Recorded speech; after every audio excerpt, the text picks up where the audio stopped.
What's up, all you real ones, mid-handicappers out there that are always watching those YouTube videos of those pros just striping it off the tee every stinking time. Makes you sick.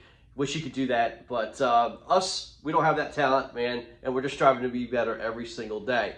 So I want to talk to you about something I kind of just found out, to be honest with you, man. I think it's going to help you in your game, and it should help you stay a little bit more in the fairway. But when you go out and buy a new driver, I got this from Club Champion, man. Obviously, it's expensive, custom fit, everything else. And, man, anytime that you buy a driver off the shelf, so to speak, it's going to be 45.5 inches. I don't know about you. I'm 5'9". I'm not the Dustin Johnsons of the world that are like 6'4". I'm 5'9", and that's pretty much average height. You know, 5'9" to 6 feet for golfers. And 45.5 inches is a long shaft. And I hit it on the simulator, man. It looks great. My dispersion's, great. The ball speed's great and all that stuff. But let's be honest, man.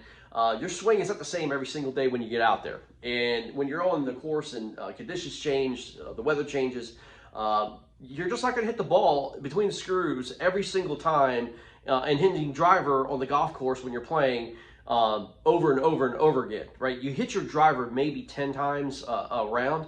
And if you're in a competitive golf round, it's really important that you hit the ball in the fairway. And to be honest with you, a 45.5 inch driver, man, I was spraying the ball everywhere. I lived in the trees, lived in bunkers, lived in rough, and just trying to scramble and trying to, basically do the best I could to get my score to be the best it can. And the only way you're going to prove, now they always say, drive for show, putt for dough.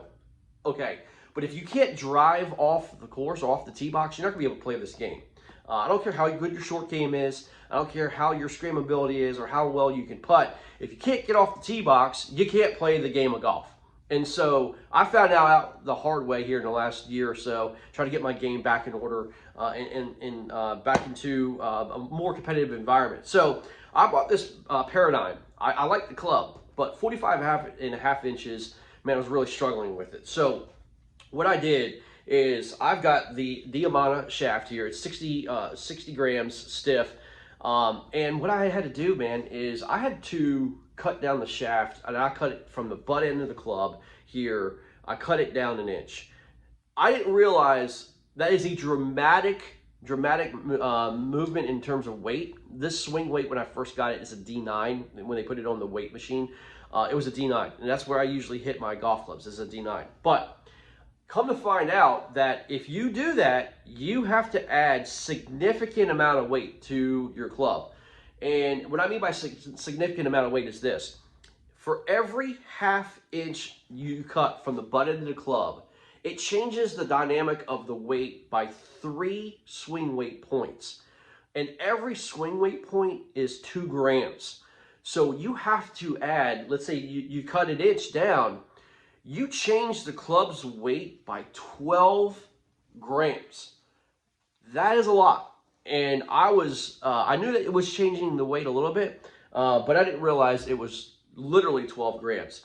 So what I did is, I was messing around with the weight of the head of the club, and I added lead tape, the old-fashioned lead tape to the triple diamond here. And now Callaway has some insert weights here and here, but the thing is, you have to play around with lead tape, and you have to basically play around where the lead tape goes. And I'll tell you here, I evenly disperse the lead tape around the head of the club.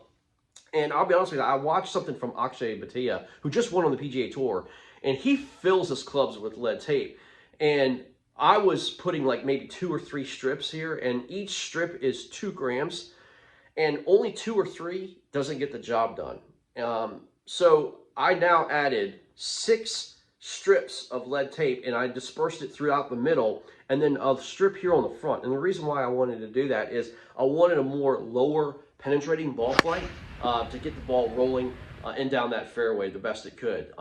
Typically when I hit high, it gives me a little bit more room for spin either side, either drawing or fading. And so I wanted that ball just basically, penetrating basically around, let's say 90 to 100 feet apex is where I wanted it to be. And I come to find out when I put lead tape either too much on top, you get a fade. If you put too much on the bottom, you get more of a draw. If you put too much lead tape here, it really launches the ball high. And if you put too much lead tape in the front, it launches the ball low. So you have to be astute of where you put the lead tape. Play around with it. I mean, you get lead tape on Amazon. It's really easy to go do. But to be honest with you, it's really, when you go out in the driving range and you're hitting balls, you can play around with where you put your lead tape, wherever you feel best. Now, I will tell you, it dramatically changed the weight of this club. It feels like you have a sledgehammer in your hand sometimes, but if you got to cut it down and you want that dispersion to be tighter and you want to hit more fairways, cut your club down. Don't be afraid, man. Go ahead and cut your club down. Start it with a 1/2 inch. Play around with that, see if it works. Then you're going to add in 6 grams of weight to the head. If you're going to cut it down 1 inch, you're going to add in 12 grams of weight to the head. And if you want to cut it down even more, then you have to add that factor that I just gave you. So, but go out there, try it out, see if it gives you a better dispersion, hit more fairways, play better scores. I promise you're going to be a happier golfer, and you're going to enjoy the game a lot more. So, anyway, that's it, mid-handicappers, the real ones out there that actually play it not on a professional level like I do, but just want to have fun and shoot lower scores. Go out and get them and get you some lead tape. Take care.